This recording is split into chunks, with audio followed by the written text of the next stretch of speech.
다 같이 묵상 기도 드리시겠습니다.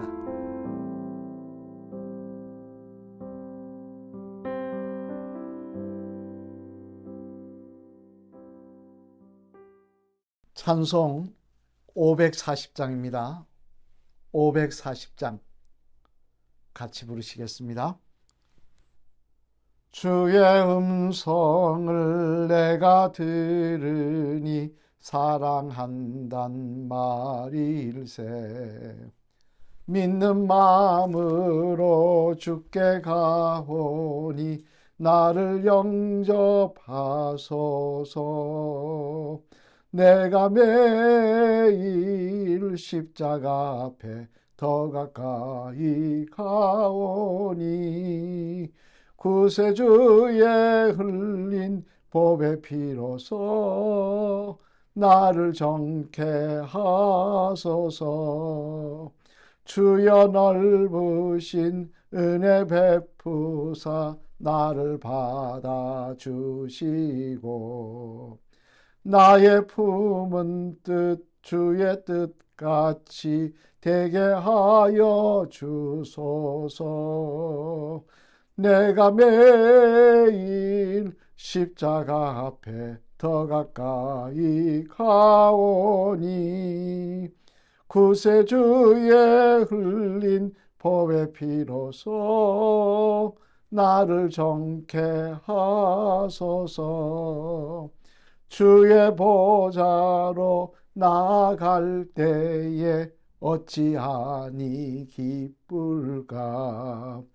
주의 얼굴을 항상 배우니 더욱 친근합니다. 내가 매일 십자가 앞에 더 가까이 가오니 구세주의 흘린 보배 피로써 나를 정케 하소서. 우리 구주의 넓은 사랑을 측량할 자 없으며 주가 주시는 참된 기쁨도 헤아릴 수 없도다. 내가 매일 십자가 앞에 더 가까이 가오니 구세주의 흘린 보배 피로써 나를 정케 하소서. 아멘. 하나님의 말씀 함께 보시겠습니다. 하나님의 말씀은 누가복음 8장 말씀입니다. 신약 성경 103면에 있는 말씀 봉독하도록 하겠습니다. 그 후에 예수께서 각 성과 마을에 두루다니시며 하나님의 나라를 선포하시며 그 복음을 전하실세 12제자가 함께하였고 또한 악귀를 쫓아내심과 병 고침을 받은 어떤 여자들 곧 7귀신이 나간 자 막달라인이라 하는 마리아와 헤롯의 청지기 구사의 아내 요한나와 수산나와 다른 여러 여자가 함께하여 자기들의 소유로 그들을 섬기더라. 각 동네 사람들이 예수께로 나와 큰 무리를 이루니 예수께서 비유로 말씀하시되 씨를 뿌리는 자가 그 씨를 뿌리러 나가서 뿌릴새에 더러는 길가에 떨어지매 밟히며 공중의 새들이 먹어버렸고 더러는 바위 위에 떨어지매 싹이 났다가 습기가 없으므로 말랐고 더러는 가시떨기 속에 떨어지매 가시가 함께 자라서 기운을 막았고 더러는 좋은 땅에 떨어지매 가서 100배의 결실을 하였느니라. 이 말씀을 하시고 외치시되 들을 귀 있는 자는 들을지어다. 제자들이 이 비유의 뜻을 모르니 이르시되 하나님 나라의 비밀을 아는 것이 너희에게는 허락되었으나 다른 사람에게는 비유로 하나니 이는 그들로 보아도 보지 못하고 들어도 깨닫지 못하게 하려 함이라. 이 비유는 이러하니라. 씨는 하나님의 말씀이요 길가에 있다는 것은 말씀을 들은 자니 이에 마귀가 가서 그들이 믿어 구원을 얻지 못하게 하려고 말씀을 그 마음에서 빼앗는 것이요 바위 위에 있다는 것은 말씀을 들을 때에 기쁨으로 받으나 뿌리가 없어 잠깐 믿다가 실현을 당할 때에 배반하는 자요 가시떨기에 떨어졌다는 것은 말씀을 들은 자이나 지내는 중 이생의 염려와 재물과 향락의 기운이 막혀 온전히 결실하지 못하는 자요 좋은 땅에 있다는 것은 착하고 좋은 마음으로 말씀을 듣고 지키어 인내로 결실하는 자니라. 누구든지 등불을 켜서 그릇으로 덮거나 평상 아래에 두지 아니하고 등경 위에 두나니 이는 들어가는 자들로 그 빛을 보게 하려 함이라. 숨은 것이 장차 드러나지 아니할 것이 없고 감추인 것이 장차 알려지고 나타나지 않을 것이 없느니라. 그러므로 너희가 어떻게 들을까 스스로 삼가라. 누구든지 있는 자는 받겠고 없는 자는 그 있는 줄로 아는 것까지도 빼앗기리라 하시니라. 예수의 어머니와 그 동생들이 왔으나 무리로 인하여 가까이 하지 못하니 어떤 이가 알리되 당신의 어머니와 동생들이 당신을 보려고 밖에 서 있나이다. 예수께서 대답하여 이르시되 내 어머니와 내 동생들은 곧 하나님의 말씀을 듣고 행하는 이 사람들이라 하시니라. 하루는 제자들과 함께 배에 오르사 그들에게 이르시되 호수 저편으로 건너가자 하시매 이에 떠나 행선할 때에 예수께서 잠이 드셨더니 마침 광풍이 호수로 내리침에 배에 물이 가득하게 되어 위태한지라.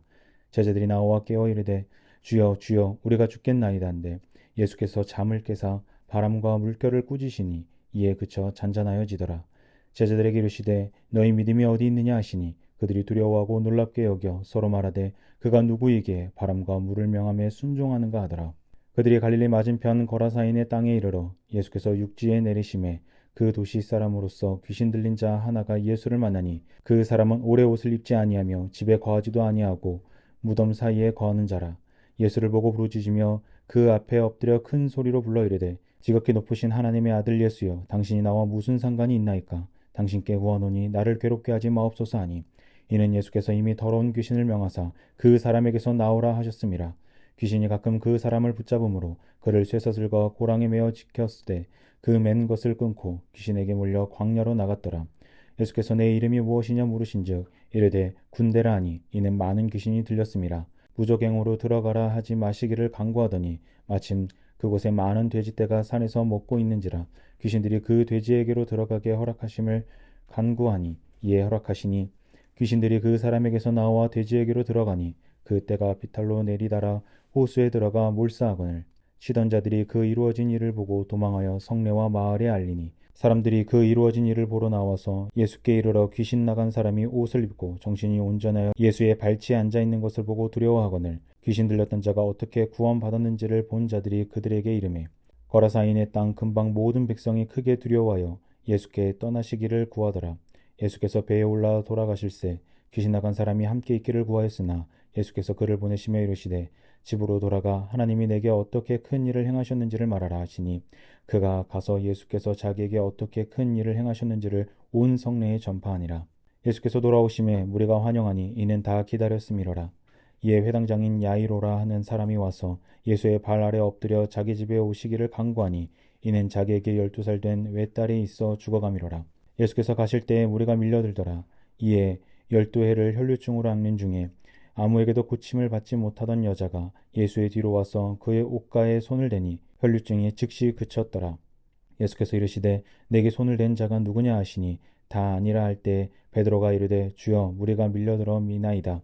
예수께서 이르시되 내게 손을 댄 자가 있도다. 이는 내게서 능력이 나간 줄 알미로라 하신대 여자가 스스로 숨기지 못할 줄 알고 떨며 나와 엎드려 그 손 댄 이유와 곧 나은 것을 모든 사람 앞에서 말하니 예수께서 이르시되 딸아 내 믿음이 너를 구원하였으니 평안히 가라 하시더라. 아직 말씀하실 때 회당장의 집에서 사람이 와서 말하되 당신의 딸이 죽었나이다. 선생님을 더 괴롭게 하지 마소서 하거늘 예수께서 들으시고 이르시되 두려워하지 말고 믿기만 하라. 그리하면 딸이 구원을 얻으리라 하시고 그 집에 이르러 베드로와 요한과 야고보와 아이의 부모 외에는 함께 들어가기를 허락하지 아니하시니라. 모든 사람이 아이를 위하여 울며 통곡하매 예수께서 이르시되 울지 말라. 죽은 것이 아니라 잔다 하시니 그들이 죽은 것을 아는 고로 비웃더라. 예수께서 아이의 손을 잡고 불러 이르시되 아이야 일어나라 하시니 그 영이 돌아와 아이가 곧 일어나거늘 예수께서 먹을 것을 주라 명하시니 그 부모가 놀라는지라. 예수께서 경고하사 이 일을 아무에게도 말하지 말라 하시니라. 아멘. 할렐루야. 오늘도 이 새벽 성령 충만한 새벽이 되시기를 먼저 주님의 이름으로 축원합니다. 오늘은 누가복음 8장 말씀을 살펴볼 텐데요. 누가복음 8장 말씀은 예수님께서 갈릴리 지역을 3번에 걸쳐서 전도 여행을 다니십니다. 그 중에서도 오늘 본문의 말씀은 두 번째 전도 여행, 즉 전도 사역을 감당하실 때 있었던 일들을 기록을 하고 있는데요. 그 중에 보면은 특별히 주목할 점은 1차 전도 여행 때는 회당 같은 곳에서 많이 가르치시고 말씀을 전하시는데, 이제 2차가 들었으면서 회당에서 말씀을 전하시기보다는 산이나 바닷가에서 말씀을 전하시더라는 거예요. 그럼 왜 산이나 바닷가에서 말씀을 전하셨을까요? 사람이 많이 모였어요? 물론 그런 것도 있을 것입니다. 하지만 결정적인 이유는 바리새인 등과 서기관 등이 나서서 직접적으로 예수님이 회당에서 말씀 전하시는 것을 배척하였기 때문이었습니다. 즉 1차 때와는 다르게 1차 때 예수님의 말씀을 듣고 많은 사람들이 예수님을 따르기 시작하자, 또 그들이 예수님의 말씀을 듣고 자기들에게 대항하기 시작하자 예수님을 회당에 들어오는 것을 거절하고 들어가지 못하게 하셨다는 거예요. 그래서 예수님은 바닷가나 산에서 말씀을 많이 전하시는 모습을 보여주고 있는데요. 그 중에 오늘 본문의 말씀에는 여러 가지 말씀이 있습니다만, 오늘은 씨 뿌리는 자의 비유에 대해서 한번 생각해 보려고 합니다. 오늘 씨 뿌리는 자의 비유에 통해서 우리가 살펴보려고 하는 것은 두 가지 내용인데요. 첫째는 무엇이냐? 씨앗에는 문제가 없더라는 것입니다. 오늘 비유의 내용을 보면요, 이 내용의 말씀에 보면은 씨가 뿌려지는데 그 씨앗이 어떤 데는 바위 위에, 어떤 데는 가시떨기 속에 뭐 이렇게 뿌려졌다고 말씀하고 있습니다. 농사를 아는 사람들이 보면은 말이 안 되는 이야기죠. 어떤 농부가 씨앗을 가시떨굴 속에 또 길가에나 바위 위에 던져서 놓겠습니까? 하지만 주님께서는 이 말씀하신 이유는 뭐냐? 농부가 어리석다고 하는 이야기를 하는 것이 아니라 똑같은 씨앗인데 결론적으로 밭이 문제라는 것입니다. 바위밭에, 길가에, 가시덤불 속에 또 좋은 땅에 던져진 씨앗은 다 똑같다는 거예요. 근데 문제는 땅에 문제가 있더라는 것입니다. 어떤 환경의 땅이냐에 따라서 결과가 달라지더라는 이야기입니다. 사실 여러분, 우리가 있는 하나님의 말씀인 성경책은요, 어떤 성경책이 더 힘이 있고 능력 있고 그런 거 없습니다. 나는 아가파에서 나온 성경책을 읽었고, 나는 뭐 생명의 말씀사에서 나온 성경책을 읽었는데 생명의 말씀사에서 나온 성경책이 더 힘이 있더라, 더 능력이 있더라, 그런 거 있습니까? 없습니다. 똑같은 하나님의 말씀입니다. 그런데 똑같은 말씀인데 그 말씀이 요한 웨슬리 목사님에게 들려졌을 때는 그 말씀이 능력이 되고 성령 충만의 역사가 일어나더라는 거예요. 하지만 똑같은 말씀인데 다른 사람에게 던져지니까 그 말씀이 사라져버리고 흔적도 없더라는 거예요. 씨앗에는 문제가 없다는 것입니다. 씨앗에는 능력이 있다는 거예요. 하나님의 능력이 있다는 거예요. 생명의 역사가 있다는 거예요. 문제는 받아들이는 사람의 마음이 상태라는 것입니다. 이는 당장 오늘 보면 43절 말씀 이하에 나오는요, 12년간 혈류증 걸린 여인의 내용도 마찬가지입니다. 예수님은 지금 거리를 걸으십니다. 그러니 많은 사람들이 기적을 체험하고자, 예수님을 만나고자, 말씀을 듣고자 주변에 막 그냥 인산인해를 이뤘을 거예요. 예수님의 제자들이 보디가드로 예수님을 감싸고는 예수님을 이렇게 밀치지 못하게 감쌌을 것입니다만, 그러나 그 와중에도 어떤 사람은 손을 내밀어 예수님 옷자락 잡아봤을 것입니다. 심지어 어떤 사람은 예수님 머리카락도 잡아봤을 거예요. 밀고 밀치니 뭐 그런 상황 속에서 어떤 사람이 없었겠습니까? 혹시 만지면 무슨 일이 일어날까 봐. 하지만 그들에게는 아무 일이 없더라는 것입니다. 한 여인, 12년 혈류증 걸린 여인이 예수님의 옷자락을 잡았을 때 예수님 뭐라고 말씀하십니까? 내 능력이 나갔다라고 하십니다. 나에게서 능력이 나갔다고 하십니다. 똑같은 예수님인데 어떤 사람이 잡을 때는 아무 일이 없었지만 어떤 사람이 잡을 때는 일이 역사가 일어나더라고요. 우리는 자꾸 씨앗을 탓합니다. 씨앗이 문제가 있는 것처럼. 아닙니다. 씨앗은 똑같이 생명을 움트게 하는 능력이 있습니다. 하나님의 말씀은 능력이 있습니다. 문제는 그 말씀을 받아들인 내 마음 상태입니다.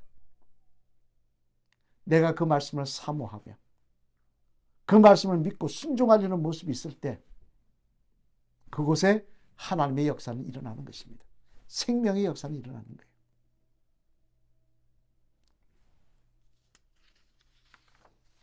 흔히 그런 말 하죠. 명필은 붓을 가리지 않는다고. 붓이 문제가 있는 거 아니에요. 명필의 실력이 문제인 것입니다. 본인의 실력이 문제입니다. 본인의 마음밭이 문제인 것입니다. 오늘 씨 뿌리는 자의 비유는 이것을 이야기하고 있습니다. 너의 마음밭이 먼저 주님을 받아들일, 주님을 앙망하는, 말씀을 앙망하는 마음밭이 되어라 라고 말씀하고 있는 것입니다. 바라기는 씨앗을 탓하는 자가 아니라 내 마음밭이 먼저 그 씨앗이 생겨져서 역사가 일어날 귀한 마음밭으로 준비하시는 저와 여러분이 되시기를 먼저 부탁을 드립니다. 두 번째로 오늘 이 씨 뿌린 자의 비유에서 또 하나 우리가 살펴볼 게 있습니다. 그건 뭐냐니까요. 씨앗에는 문제가 없다는 거하고 또 하나는 씨앗을 자라지 못하게 하는 것이 우리 주변에 많이 있다는 것입니다. 오늘 보면 5절 말씀 한번 같이 읽어보실까요? 5절 같이 읽겠습니다. 시작.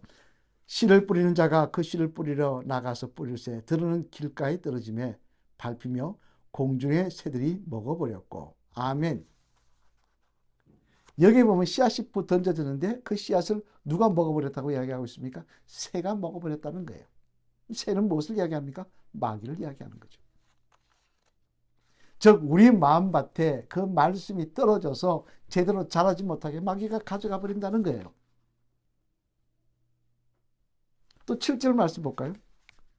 7절 한번 같이 읽어보시겠습니다. 시작. 들어는 가시떨기 속에 떨어지며 가시가 함께 자라서 기운을 막았고. 가시떨기가 씨앗을 자라지 못하게 방해했다는 거예요. 가시떨기가 뭡니까? 우리 속에 있는 근심을 이야기하는 거겠죠. 염려를 이야기하는 거겠죠. 하나님의 말씀이 자라지 못하도록 방해하는 것이 우리 주변에는 너무나 많이 있다는 거예요. 우리 속에도 많이 있다는 거예요. 우리가 하나님의 말씀을 듣고 하나님의 사람으로 거듭나면 반드시 마귀에게는 좋지 않은 결과가 일어나기 때문에, 마귀에게는 두려운 일이기 때문에 어떻게든 이 씨앗이 자라지 못하게 방해한다는 것입니다. 마귀가 직접 말씀을 가져가 버리든지요, 아니면 근심과 염려와 또는 미움과 갈등 등을 통해서 그 씨앗이 자라지 못하게 한다든지요, 다른 것이 더 중요하게 보이게 만들어서 하나님의 말씀에 관심을 갖지 못하게 만든다든지요. 여러분, 우리가 이런 방해에 넘어갔어요. 씨앗을 빼앗겨버리면, 씨앗이 자라지 못하는 환경을 만들어버리면 손해보는 건 나입니다. 생명이 자랄 기회를 놓쳐버린 것은 나라는 것입니다. 따라서 우리는 이런 역사를 방해받지 않기 위해서라도, 빼앗기지 않기 위해서라도 영적으로 깨어있는 모습이 있어야 할 것입니다. 기도하며 그런 것들이 우리 속에서 역사하지 못하도록 몸부림치는 모습이 있어야 될 것입니다. 그리할 때 씨앗은 아름답게 자라나서 생명의 열매를 30배, 60배, 100배로 맺게 될 줄로 믿습니다. 오늘 씨 뿌리는 비유, 여러분 말씀을 들으면서 어떤 생각을 하셨습니까? 씨앗에는 문제가 없습니다. 우리 마음밭이 문제입니다. 그리고 우리 마음밭에는 그 씨앗이 자라지 못하게 방해하는 것들이 너무나 많이 있습니다. 이 영적인 싸움에서 승리하시며, 기도로 깨어 승리하시며, 그 말씀 사모하시는, 갈망하시는 저와 여러분 되셔서 그 말씀의 역사가 여러분의 삶 속에 풍성하게 맺혀지시기를 주님의 이름으로 간절히 축원을 드립니다. 기도하시겠습니다. 할렐루야. 하나님 감사합니다. 지난밤도 저희들을 주님의 장중에 보호해 주셨다가 오늘 이렇게 복되고 아름다운 하늘을 허락하여 주시고 먼저 하나님 앞에 새벽을 깨우며 기도할 수 있도록 하나님 은혜 베풀어 주시니 감사를 드립니다. 이 아침 하나님 바라옵기는 주여 씨 뿌리는 자의 비유를 통해 주시는 교훈을 바로 깨달아서 우리가 주님 말씀 갈망하게 하시고 사모하게 하시고 또한 영적으로 깨어있어서 그 말씀이 자라는 것들을 방해하는 것들을 쫓아낼 수 있는 그게 휘두르지 않는 죄들 될 수 있도록 하는 영적인 권세도 더하여 주시옵소서. 이 아침 또 하나는 이 나라의 민족을 위해서 기도합니다. 이 민족 통하여 영광 받아주시며 위정자들 바른 정치할 수 있도록 하나님 항상 지혜와 명철과 돕는 자들을 더하여 주시옵소서. 이태원 사고 때문에 많은 국민들이 마음 아파합니다. 아픔을 당한 가족들 위로하여 주시고 주님 바라옵기는 이 나라가 정말 주님 섬기며 바른 문화 위에 서 있을 수 있도록 인도하여 주시옵소서. 젊은이들이 주님 사모하는 역사가 일어나게 도와주시고 이 땅이 주님 앞에 찬양을 돌리시는 땅으로 거듭날 수 있도록 잃어버렸던 과거의 그 믿음들을 회복하는 역사가 이 대한민국에 다시 불어올 수 있도록 하나님 인도하여 주시옵소서. 두 번 다시 이런 안타까운 사고가 나지 않게 도와주시며 이 민족을 통하여 하나님 영광받아 주시옵소서. 주님 또한 이 제단을 놓고 기도합니다. 오늘도 제단에 속한 가정들 기억하시며 위로하여 주시며 힘주시고 능력 주시고 오늘도 하나님께서 여기까지 도우셨다는 감사와 간정이 넘치게 하여 주시옵소서. 하나님 바라옵기는 아픈 환자들 치유하시며 연세 많으신 성도님들 끝까지 예수님 찬양할 수 있도록 하나님 동행하여 주시옵소서. 공사가 진행됩니다. 오늘도 공사 가운데 함께 하셔서 사고 나지 않게 하시고 하나님 뜻 가운데 아름답게 세워질 수 있도록 축복하여 주시옵소서. 그리고 하나님 이 아름다운 제단이 세워졌을 때 주님 사랑하는 사람들로 가득 차게 하여 주시옵소서. 오늘도 이 아침 기도할 때 저희들의 기도 가운데 함께 하실 줄 믿사옵니다.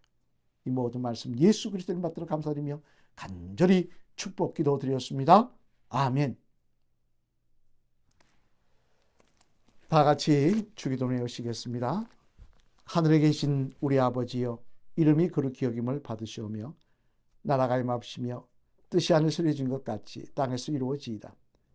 오늘 우리에게 일용할 양식을 주옵시고 우리가 우리에게 죄진 자를 사하여 준 것 같이 우리 죄를 사하여 주옵시고 우리를 시험에 들게 하지 마옵시며 다만 악에서 구하시옵소서. 대개 나라와 권세와 영광이 아버지께 영원히 있사옵나이다. 아멘. 오늘도 간절히 기도하시며 주님 말씀 사모하시는 귀한 새벽, 주님의 생명의 능력이 함께 하시는 귀한 새벽이 되시길 바랍니다. 기도하시겠습니다.